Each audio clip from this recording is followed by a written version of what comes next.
Tenemos al doctor Julio Javier Saldaña de Piélago, médico radiólogo, especialista en resonancia magnética nuclear. Un fuerte aplauso para él, por favor.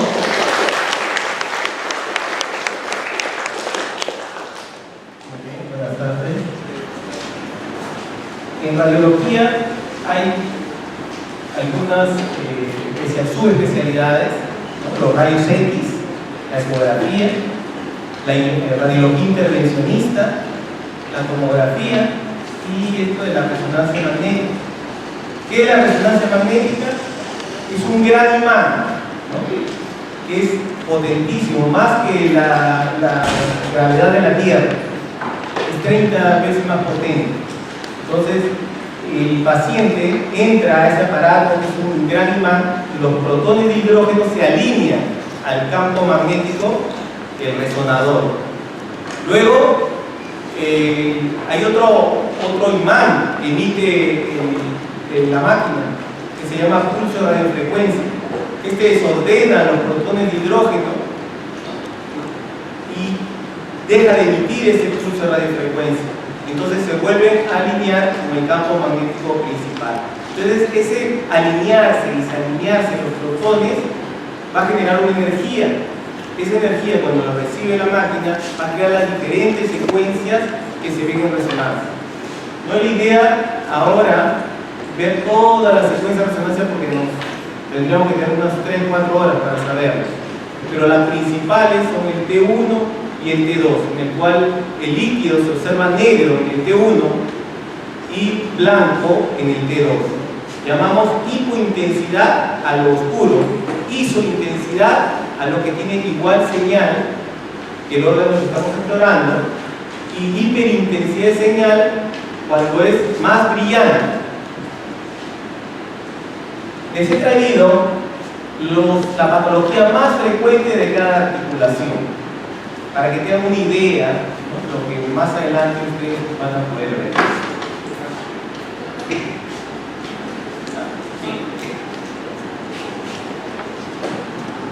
Vamos a empezar con las diferentes articulaciones, ver lo más frecuente.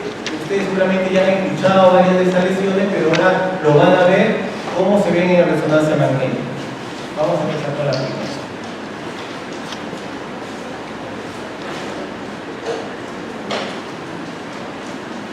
Tenemos dos meniscos. El menisco externo, que va a ser con una C cerrada, y el menisco interno, que va a ser una C abierta. La que sigue. Estos tienen componente de fibrocartílago.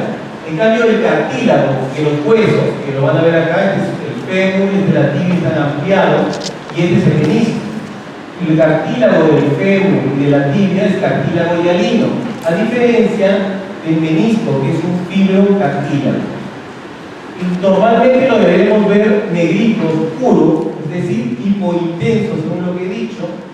Y dentro del menisco vamos a ver algunas imágenes que pueden ser patológicas, que van a tener otra coloración, otra intensidad.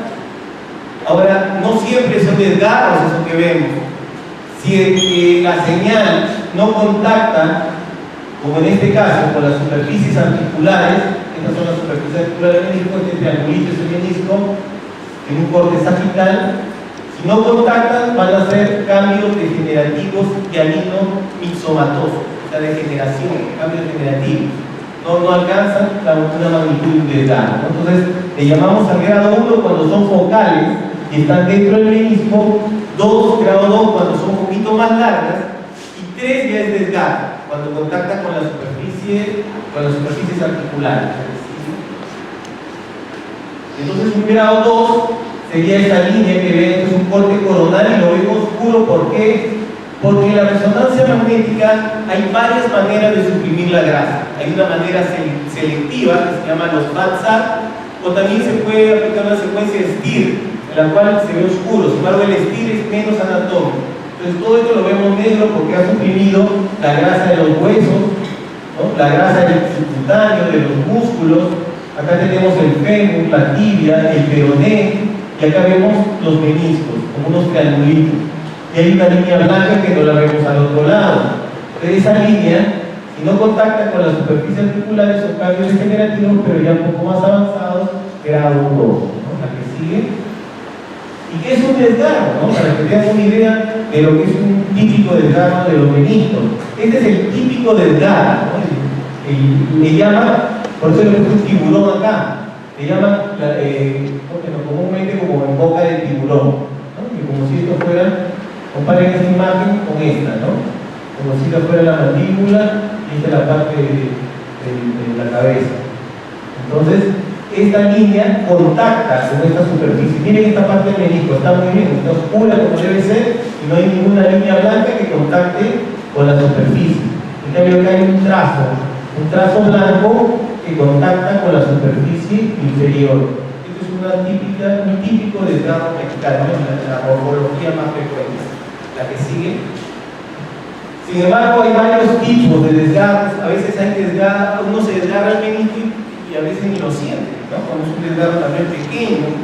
Hay desgarros que no se operan, los del borde libre intrameniscal, o sea, los que están más hacia el medio, la región medial. Sin embargo, hay desgarros que pueden ser muy complicados. Esto es cuando se abre en asa de cubo. Esto es un típico desgarro de ese cubo. Miren cómo el menisco, había un pedazo del menisco que se ha ido para adentro y con una O. En vez de una C, como vimos anatómicamente, era una C del menisco, ahora se ha vuelto una O. Y vemos un pedazo de menisco dirigido hacia la parte del centro de la rodilla, ¿no? Un desgarro en asa de cubo, y esos desgarros sí son muy importantes y generalmente son traumas severos que ha sufrido el deportista, el paciente. Aquí sigue. Y también hay una patología congénita, ¿no? A veces hay niños en los cuales uno les escucha un chasquido, ¿no? La rodilla le suena al niño, ¿no? Le toman una radiografía simple y uno de los espacios femorotibiales es más alto que el otro. Ya con eso ya uno puede inferir el diagnóstico de tener un menisco más grande. Eso es típico de un menisco discoide y generalmente es en el lado lateral, es poco frecuente en el medial. La que sigue, y lo vemos en casi toda la extensión, ¿no? Que ocupa casi toda la extensión del menisco. Cuando mide la parte mínima más de 13 milímetros, ya hacemos el diagnóstico de un menisco discoide. Acá en este caso comparen los dos meniscos, ¿no? Este más chiquito, este más grande y más alto que el lado homólogo. La que sigue. Bueno, eso es lo más frecuente en lo que es menisco, ¿no? Esos meniscos discoides se operan generalmente. Y luego tenemos a los famosos ligamentos cruzados, ¿no? Miren cómo acá está el ligamento cruzado anterior. Este ligamento cruzado anterior tiene la característica que tiene que ser paralelo a esta línea. Este es el fémur, este es la tibia y este es el ligamento. Este ligamento, si trazamos una línea en el eje largo del ligamento, tiene que ser paralelo con esta línea, que toca la línea intercondilia o línea de Blumenthal, se llama. Y el ligamento cruzado posterior se encuentra acá. Hay un corte que se ve parte del anterior y parte del posterior, como que están cruzados, ¿no? Por eso le llaman los ligamentos cruzados, ¿no? El anterior y el posterior. Más frecuente es que se rompa el anterior, ¿no? Y cuando se rompe el anterior es una cosa complicada. Si es una ruptura parcial, bueno, o si clínicamente puede estar así, puede cicatrizar, o se puede quedar así con sutura, pero cuando la ruptura ya es importante, ya hay un falseo, ¿no? La rodilla le baila, ¿no? Y es típico en pacientes de competencia, ¿no? Como jugadores de la selección, Pablo Guerrero, o jugadores de nivel internacional, se han desgarrado este menisco y han tenido una para como de 9 meses, y después de 9 meses recién pueden jugar, les hacen una plastía, les ponen un reemplazo de cadáver. Entonces, eso se los operan, les hacen unos túneles por acá por la tibia, otro túnel por el fémur, le pasan la plastía cadavérica y le ponen un tornillo para fijar los extremos, ¿no? Una operación que es complicadita, pero antes tomaban el injerto como el tendón rotuliano, ¿no? Todavía lo hacen, ¿no? Los pacientes que no pueden comprar la plastilla. La que sigue. Entonces cuando se rompe, ya esta línea por donde debería estar el ligamento ya no está ahí y las fibras que la ven acá caen y se hacen más horizontales con respecto a la tibia. Normalmente el ángulo que forma el ligamento con la tibia debe ser 55 grados. Ya cuando se rompe es en aproximadamente unos 30 grados. La que sigue. Y esto es un injerto, una plastía, ¿no? Una vez que se rompe, reemplaza al ligamento cruzado. Generalmente lo toman, lo pueden tomar acá, del tendón rotuliano, pero no es que saquen todo el tendón rotuliano, sino sacan a nivel del tercio medio, sacan un pedacito de hueso de la rótula y un pedacito de hueso de la espina tibial. Entonces el injerto se va pegado a las espinas tibiales con ese taquito óseo. Hacen un hueco, un túnel, acá en la tibia y otro túnel en el fémur. Y por acá pasa todo los tacos con el injerto, lo pasan por acá. Y esto que ven así unas líneas son artefactos de los tornillos, ¿no? Lo atornillan ahí y lo fijan, le dan una tensión adecuada y listo, ahí está la cirugía de ligamento cruzado. La que sigue. Otro patología es la lesión del ángulo posterolateral, o sea, la parte de atrás de la rodilla hacia el lado de afuera. Y clínicamente, ¿cómo veo al paciente? Miren que le notan acá, esta rodilla tiene la posición normal, ¿no? Una leve flexión. Nosotros no tenemos la rodilla rígida, ¿no? Así en 90 grados, ¿no? Ni las teníamos extendidas. Nuestra rodilla fisiológicamente en posición natural es una leve flexión. Normalmente estamos en una leve flexión. Entonces, si ven un paciente que tiene esto de acá, ven cómo está en hiperextensión, ¿qué dice padre? Si están en hiperextensión es porque se ha roto una de las estructuras que hay en el ángulo posterolateral. ¿Qué cosas hay? Un montón de estructuras, ¿no? El ligamento interviene, el ligamento cruzado posterior, la banda iliotibial, el tendón cubiculitis, el ligamento arcuato, el ligamento cubiculitis y así toda una lista de más de 15 estructuras que conforman esa zona. ¿Sí? Y en este caso, de rotura del complejo posterolateral, acá debe estar insertada la banda iliotibial y ven cómo hay solamente un rezago de esa banda iliotibial. ¿Qué es la banda iliotibial? ¿No? Cuando hemos estudiado anatomía recordarán, ¿no? Es una banda que viene de la fascia lata, es la continuación de la fascia lata, ¿no? Y termina en la banda iliotibial inserta en la tibia. Entonces acá está rota esa banda iliotibial y todo esto que ven blanco es inflamación, sangre, todo lo que se ha inflamado de esta severa lesión del complejo posterolateral. Otra patología frecuente es el ligamento colateral medial, ¿no? Hacia cada lado de la rodilla tenemos el complejo ligamentario colateral medial y hacia el otro lado el complejo ligamentario colateral lateral. ¿Y por qué digo complejo ligamentario? Porque hay muchas estructuras, no solamente ese ligamento, sino hay otras estructuras, hay capas, ¿no? Que ayudan a tener todo ese complejo. Pero lo más importante es el ligamento colateral. El ligamento colateral medial lo van a ver acá como una imagen negrita que va del fémur a la tibia y ven que acá pierde la continuidad, ¿no? Ha perdido parcialmente en forma extensa la continuidad y esto blanquito que ven acá es sangre, es tejido hepático que es debido al desgarro y también está inflamado las partes blandas circundantes a la lesión. Generalmente, ¿cuándo es que se rompe? Cuando hay alguna lesión que uno haga un valgo forzado, ¿no? Chocan estas estructuras óseas y tensa el ligamento del otro lado y lo rompe, ya sea total o parcialmente. Generalmente este ligamento no se opera, ¿no? Pura zona, sana zona. Yo lo roto 2 veces cuando me roto el ligamento. Y bueno, sí, ¿no? Generalmente son 3 semanas que uno tiene que estar con una rodillera o algo que dependa de la magnitud de la lesión. Pero no se operan, a menos que se rompa junto con otras estructuras y bueno, ya podrían fijar en caso que esté totalmente suelto con un tornillo lo pueden fijar. Hay diferentes grados, ¿no? Grado 1 le llamamos cuando hay sangre en forma laminar y vemos el ligamento y está ahí, ¿no? ¿Por qué hay sangre? Porque microscópicamente puede haber ruptura de fibra que no las vemos y simplemente vemos sangre en forma laminar adyacente al ligamento. El grado 2 es una ruptura parcial en el cual se ve un ligamento engrosado con cambios de señal. Normalmente es oscuro, pero acá lo ven otro color que está inflamado.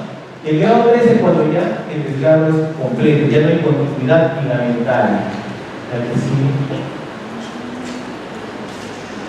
Otra patología frecuente, más que todo en jóvenes que se ve, son las condromalacias. La condromalacia también hay varios grados. El grado 1 que llamamos cuando vamos a ver cambios en la señal, o sea, en la coloración del menisco que vemos cambios en la señal, pero el espesor cartilaginoso se conserva, eso es un grado 1. Cuando ya hay un defecto en el cartílago de menos del 50%, grado 2. Cuando el defecto es más del 50%, grado 3. Y cuando ya hay compromiso de todo el espesor completo y ya está sufriendo el hueso que se encuentra por debajo del cartílago, ya sería grado 4. Ya cuando hay un grado 4 ya el traumatólogo tiene que intervenir. ¿Y qué le hace? Hay varios métodos, ¿no? Sabemos que el cartílago no regenera. El cartílago hialino no es que te crezca el cartílago hialino, ¿no? Eso que le ponen esas sustancias, se le pone en la rodilla y luego cura la artrosis, luego la regenerar. En realidad todo eso hasta ahora no se ha comprobado que alguna de esas sustancias haga efecto. El cartílago no regenera. Pero ¿cómo puede regenerar? Puede regenerar, pero no con cartílago hialino, sino con otro material diferente que se llama fibrocartílago. ¿Y qué hay que hacer para que salga ese fibrocartílago? Tenemos que estimular las células que están acá debajo de la cortical ósea. Hay células totipotenciales que pueden provocar, que pueden producir ese fibrocartílago. Entonces les hacen perforaciones, si no con su maquinita chévere, ¿no? Con una lima, ¿no? Una fresa que rueda, estimula, ¿no? Estimula la cortical para que produzca ese fibrocartílago y trate de compensar parcialmente el problema. Pero también ya como cosa más avanzada hay los OAS o trasplantes osteocondrales en los cuales le quitan un taco que tiene hueso y tiene cartílago, que puede ser de la cadera o de otro sitio que no dan carga, y se lo pone como un trasplante en el defecto. En este caso en particular, bueno, tenemos bastante fluido, porque no es de subterráneo, sino hay procedimientos que se llaman artroresonancias, en los cuales les inyectamos un líquido para que poder ver mejor los cartílagos. En este caso son secuencias que tienen supresión grasa, por eso lo vemos muy, como vemos, donde están acá los defectos, miren los defectos cartilaginosos, este es más del 50% del espesor, acá hay otros defectos más pequeños en el cartílago. La que sigue. Patología también frecuente son la patología reumatológica. Pacientes con artritis reumatoide, podemos encontrar disminución en el espesor de los cartílagos. También encontramos engrosamiento sinovial, lo que estamos viendo acá. Todo esto es engrosamiento de la membrana que cubre las articulaciones, que se llama membrana sinovial. Esa membrana sinovial se puede hipertrofiar. Y ven como en este caso, todas estas imágenes que ven en el receso suprapatelar, en la línea femorotibial, en los recesos colaterales, ¿no? A nivel posterior, todo esto es un engrosamiento sinovial que le llamamos sinovitis. Si esa sinovitis está con cambios inflamatorios, sangre y todo, y cualquier otra cosa más, ¿no? Células inflamatorias, todo eso lo llamamos PAN. El PAN lo van a escuchar, el término sinovitis lo van a escuchar en toda su vida, ¿no? Cuando hablen de reumatología, reumatoide, ARJ, ¿no? En todas esas patologías siempre van a encontrar, van a escuchar sinovitis, PAN. Entonces tienen eso que grabarse, esos conceptos. Entonces ya de rodilla pasamos a tobillo. ¿Qué es lo más frecuente? Las lesiones osteocondrales. Al decir lesión osteocondral significa que está comprometido el cartílago y el hueso que está por debajo del cartílago. Entonces eso es una lesión osteocondral. Hay varios tipos: osteocondritis disecante, fractura transcortical. A veces uno no sufre mucho el cartílago y más sufre el hueso que está por debajo. Entonces todo ese grupo de lesiones se llaman lesiones osteocondrales. Entonces, lo más frecuente son antecedentes traumáticos. Es típico de la persona que me doblé el tobillo, ¿no? Y hasta le consulta, ¿no? Me doblé el tobillo, ¿qué puedo hacer o qué me puede haber lesionado? Vamos a ver qué es lo más frecuente cuando uno se dobla el tobillo. La inversión del pie, ¿no? El pie de la parte medial se va hacia arriba, la dorsiflexión hacia el dorso del pie hacia arriba. Entonces, estas maniobras, la inversión y la dorsiflexión, producen lesiones externas. ¿Qué quiere decir? El complejo ligamentario que está hacia el lado de afuera del tobillo, el lado externo.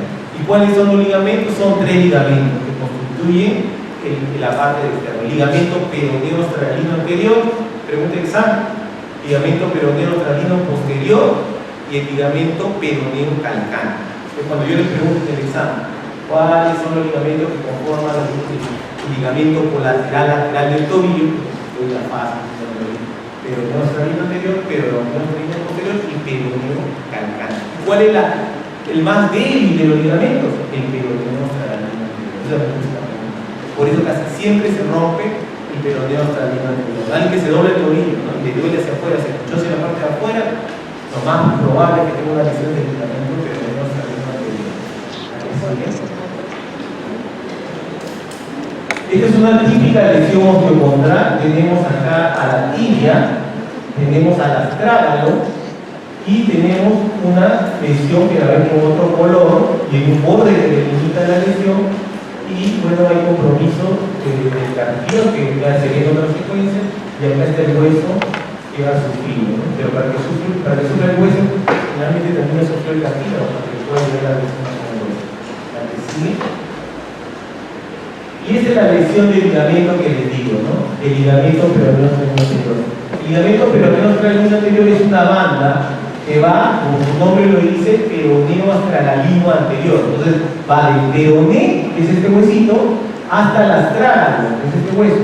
Tiene una dirección de 45 grados, ¿no? Si trazamos una línea acá y trazamos una línea por donde debería el ligamento, que es acá, tiene 45 grados. Y esta es la parte anterior del tobillo y esta es la parte posterior. Acá está el ligamento peroneo posterior.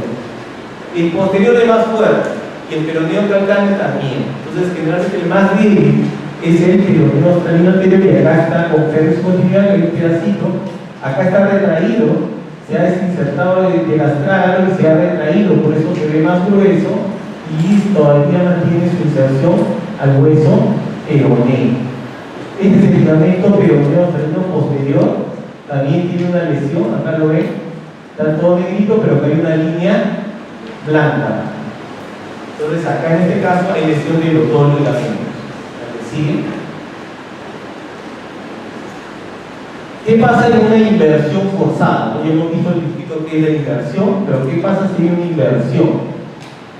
Lo primero que se va a alterar es el ligamento colateral, lo que hemos estado viendo. ¿Por qué? Porque esto, al invertir el pie, este ligamento se tensa y se rompe. Pero si la inversión es más severa, también puede lesionar el ligamento colateral interno, que se llama ligamento deltoideo del tobillo, y también, si es más avanzada, el ligamento el que va entre los huesos astrágalo y calcáneo, que es el ligamento interoso. Es decir,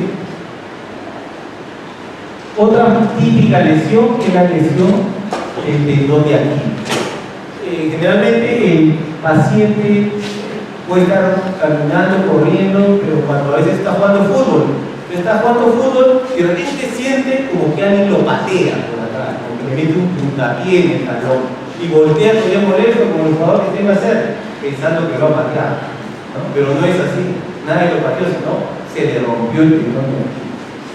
Ese es un típico. Entonces, ven acá, tenemos un corte sagital, este es con supresión grasa, este es un T1, y vemos el tendón de Aquiles aquí. Esto negrito largo es el tendón, pero acá tiene otro color blanco. En la secuencia con supresión grasa, lo vamos a ver mejor. Acá hay un defecto que se ha llenado de sangre, está comprometiendo como 70% del espesor del tendón, un desgarro extenso. Y hay una prueba, un signo de Thompson, ¿no? Que ustedes ponen al paciente sobre una mesa y comprime los gemelos. Si uno comprime los gemelos fuerte con la mano, ¿qué va a hacer el pie? Va a ser una dorsiflexión.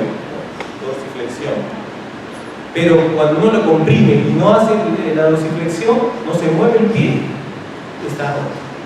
Entonces es bien fácil clínicamente diagnosticar. La que sigue. Y en los cortes axiales, acá hay otro desgarro total, completo, en el cual se ha retraído. Cuando se rompe, los cabos se retraen. Entonces el cabo distal del tendón está insertado en el hueso calcáneo y este es el cabo proximal, y todo esto blanco es sangre, está interpuesto entre los cabos separados. Acá vemos un corte en el cual vemos un nivel líquido por la sangre. ¿Y por qué es un nivel de dos colores distintos? Porque los elementos formes de la sangre, los glóbulos rojos, los blancos, plaquetas, tienen otro que se sedimentan, ¿no? Se sedimentan y por eso tenemos niveles. Otra patología muy frecuente, sobre todo en pacientes corredores, tenistas, ¿no? Hay un tenista que fue el número 1 en Perú, ¿no?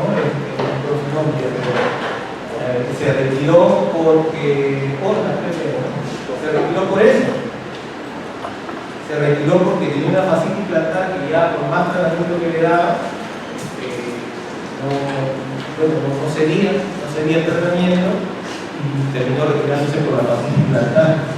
Esta fascia plantar es como prácticamente la continuación, ¿no? Es todo un complejo que viene de no de Aquiles, y acá viene a ser un arco, ¿no? Que compensa con el arco, y esta es la fascia plantar. Esta fascia plantar normalmente tiene que medir unos 3 milímetros. Acá la vemos engrosada y en vez de ser oscura ya cambió a clara, ¿no?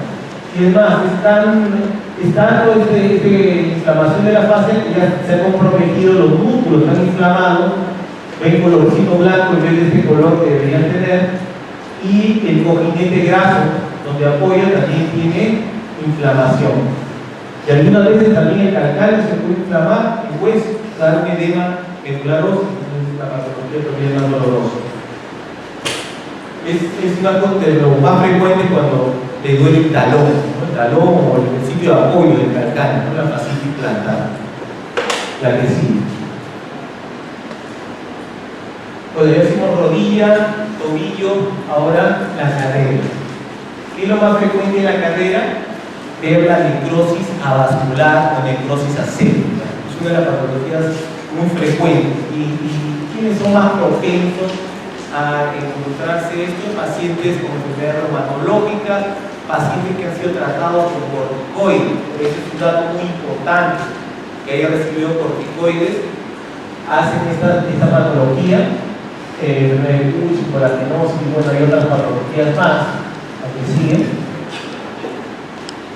Y es una osteonecrosis, la que sigue. Es una osteonecrosis, y si ven acá este es el acetábulo, la cabeza femoral, y hay un defecto, ¿no? Hay un defecto de isquemia. Se da una isquemia subcortical y es lo que pues, se pone muy molestoso, muy doloroso. Es más, la idea es encontrarlos en lo más precoz posible. ¿Por qué? Porque ya cuando compromete más del 50% de esa esfera, que es la cabeza femoral, ya el tratamiento generalmente no es exitoso. ¿Cuál es el tratamiento? El tratamiento es de hacer una descompresión. ¿Cómo es una descompresión? Se le va a hacer un túnel, como lo que hemos estado viendo en la rodilla, parecido a un túnel, y se le pone un taco óseo. Un taco óseo que va a tener pasos, va a irrigar, ¿no? A partir de su fleja va a irrigar para tratar de suplir ese defecto, si es un defecto por isquemia. Entonces, ¿por qué la resonancia tiene mucha utilidad? Porque la radiografía es el estadio 1, que es el estadio precoz, no se ve en la radiografía. Ya vemos las formas avanzadas. En cambio, en la resonancia podemos ver imágenes muy sutiles de necrosis vascular, la que sigue. Y es esta, es típica una línea subcortical que remarca la lesión de la cabeza femoral y es el acetábulo. Esta es una lesión de necrosis vascular en su estadio más precoz. Y la línea que están viendo es imposible que la vean en una radiografía, no la van a ver simplemente, la que sigue. Un estado más avanzado, si sigue la línea negra de la cabeza femoral, ven que ya no hay una continuidad, ya hay un colapso subcortical. Ya la cortical no está continua, va a haber una lesión más grande de la cabeza, miren cómo la cortical no se desfasa. Y ya ese estadio es más avanzado que el estadio anterior. Además que hay derrame en la articulación. La que sigue. Patología muy frecuente y de moda. Ahora todos los traumatólogos piensan pinzamiento. ¿Qué es el pinzamiento? El famoso pinzamiento femoroacetabular. Muchas veces la cabeza femoral tiene como una jorobita en el cuello. ¿No? Tenemos la cabeza femoral, el cuello femoral y tiene una jorobita que cuando tiene esa jorobita le llamamos la lesión de CAM, CAM. Y cuando el acetábulo abraza mucho, la cabeza es muy largo, tenemos la lesión de pincer, por ser pincer, P-I-N-C-E-R. Pueden tener pincer solo, pueden tener CAM solo o pueden tener las dos, pincer y CAM. Cuando tienen esas lesiones, generalmente sufren, chocan, ¿no? Chocan una estructura con la otra, porque es como que dos segmentos óseos no tengan espacio y se peleen cuando el paciente hace ciertas maniobras. Y comienza a sufrir la parte del hueso acetabular como de la cabeza. Y termina también rompiéndose el labrum. ¿Qué es el labrum? Es un cartílago que rodea a la cavidad para que la cabeza no se salga de su lugar. Ese cartílago es un rodete o labrum que le llamamos. Lo tenemos en el hombro, lo tenemos en la cadera, la que sigue. Ahí está la lesión de CAM. En una radiografía vemos como una jorobina, ahí está. Como esas pistolas antiguas. Alguien tendrá esas pistolas en su casa, su papá, su antiguo. Entonces esas pistolas antiguas tienen esa curvita. Entonces esa curvita que vemos acá, esto debería ser cóncavo o convexo. Entonces da un conflicto, ¿no?, entre el acetábulo y la cabeza. Esto choca y esto hace que sufra. Eso es el pinzamiento. Mira, cuando alguien le pregunte qué es pinzamiento femoroacetubular, digamos que ya tiene una idea de qué es un pinzamiento. Y acá vemos en la resonancia que hay, lo ven blanquito, el acetábulo. Tenemos la cabeza femoral, el acetábulo, acá está el labrum, y acá tenemos el cartílago, lo ven acá oscurito, pero acá lo ven blanco, o sea, ya está como habiendo una lesión del cartílago en un paciente que tenía pinzamiento. Ahora ya terminamos miembro inferior, pasamos al miembro superior, que es lo más frecuente en el hombre.